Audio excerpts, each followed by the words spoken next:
নমস্কার সবাইকে। এখন তো বাজারে গেলেই দেখা যাচ্ছে সজনের ডাঁটা, নিম পাতা, সজনে ফুল এইসব শীতের সবজি প্রায় শেষই হয়ে গেছে। তাই এই সবজিগুলো যখন পাওয়া গেল আমিও ভাবলাম আজকে শুক্তোই করে ফেলি। চলুন দেখা যাক শুক্তো করার জন্য কি কি সবজি নিয়েছি। আমি নিয়েছি সজনে ডাঁটা, পেঁপে, উচ্ছে, মিষ্টি আলু, গাজর, বেগুন, আলু আর কাঁচকলাগুলো আমি কেটে নিয়ে নুন হলুদ জলে ভিজিয়ে রেখেছি যাতে ওর কষটা বেরিয়ে যায়। আর 1 চামচ আদা বাটা আর একটু রাঁধুনি বেটে রেখেছি। এরপর আমি শুকনো খোলায় 1 চামচ 5 ফোড়ন আর কিছুটা পরিমাণ জিরে নিয়ে ড্রাই রোস্ট করে গুঁড়ো করে রেখে দেবো। কড়াইতে বেশটা পরিমাণ তেল দিয়ে আমি ডালের বড়িগুলো ভেজে নেব। এটা আমার শাশুড়ি মায়ের হাতের বিউলি ডালের বড়ি। বাজার থেকে কেনা বড়ি দিয়েও শুক্তো হয়, যেহেতু আমার ঘরে এটা ছিল তাই আমি এটা দিয়ে করলাম। এরপর আমি কাঁচকলাগুলোকেও লাল লাল করে ভেজে নেব। এবার দিয়ে দেবো বেগুন। এই কিছু কিছু সবজি একটু ভেজে নিলে পরে এগুলো পরে দেবো, তো ভালো করে ভেজে নেব। বেগুনটাও আমি লাল করেই ভেজে নেব। ভেজে তুলে রেখে লাস্টে উচ্ছেটা এবার ভাজবো। উচ্ছেটা আমি 2-3 মিনিট মতো নুন হলুদ মাখিয়ে রেখেছিলাম যাতে ওর জলটা বেরিয়ে যায়। উচ্ছেটা একটু লাল করে ভেজে নিলে অতটা তেতো হয় না শুক্তো।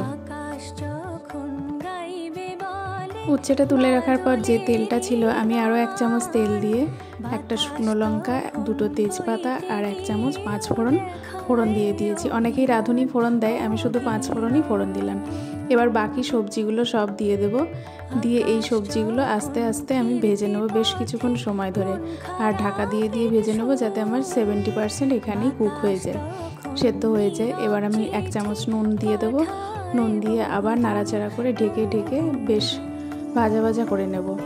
এবার সবজি থেকে যে জলগুলো বেরোবে সেইটা শুকিয়ে যাওয়ার পর আমি আদা আর রাঁধুনি বাটাটা দিয়ে দেব।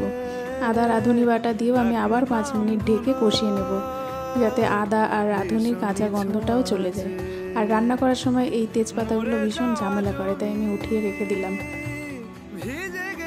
ঢাকাটা খুলে দেখে নিই সবজিগুলো কতটা সেদ্ধ হয়েছে। সবজিও বেশ ভালো ভাজাও হয়ে গেছে, আবার যে আদা আর রাঁধুনি বাটার যে গন্ধটা ছিল সেটাও চলে গেছে। এবার আমি 1 কাপ দুধ দিয়ে দেবো আর ওই কাপেরই 2 কাপ জল দেবো। দুধটা আমি বেশি দেবো না, তাহলে শুক্তোটা বেশি ঘন হয়ে যায়।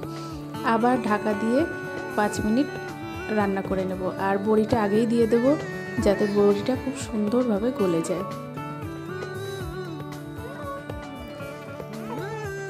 ঢাকা খুলে আমি উচ্ছে, বেগুন আর কাঁচকলাগুলো দিয়ে দিলাম। দিয়ে সব সবজির সঙ্গে ভালোভাবে নেড়েচেড়ে মিশিয়ে নেব। এবার আমি আর ঢাকা দেবো না, কারণ আমার সমস্ত সবজি একদম গলে গেছে। আর যেহেতু শুক্তো সেহেতু খুব সামান্য আমি একটু চিনি দেবো। শুক্তো একটু মিষ্টি মিষ্টি খেতেই ভালো লাগে। এইবার আমি দিয়ে দেবো সেই ভেজে রাখা মশলাটা আর 1 চামচ ঘি। গ্যাসটা বন্ধ করে আমি এই দুটো জিনিস খুব ভালোভাবে মিশিয়ে নিয়ে 10 মিনিট স্ট্যান্ডিং টাইমে রেখে দেবো। এই শুক্তো রান্না করতে গিয়ে কালো সর্ষে বাটা সামান্য দিতে হয় যখন দুধ দিই। আমার ঘরে আর ছিল না তাই দিতে পারিনি। ওইটা দিলে পরে শুক্তোর টেস্টটা আরও ভালো হয়। যদি এইভাবে করে থাকেন জানাবেন কেমন হয়েছে।